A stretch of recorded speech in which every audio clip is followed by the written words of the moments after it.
steam this kitchen with me. And I don't know about everybody else, but I had a pretty great weekend. I went strolling through the desert at Saguaro Lake, which is always wonderful. Found a cute little spot full of little desert flowers that I sat down in and I drew for a little bit. Something so rejuvenating about being in nature, and especially in the Arizona desert.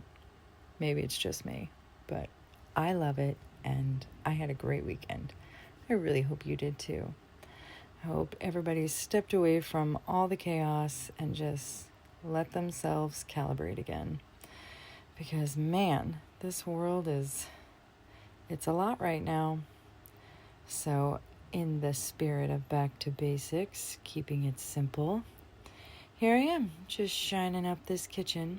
It was already pretty clean, but doing that deep cleaning for the floors and the sink and the counters and the stove and dusting and getting the dog hair off the couch and all the fun stuff, the things that people really don't want to do, but it needs to be done. That's what we're here for. As always, thank you so much for watching, and we make it be clean. Have a great week.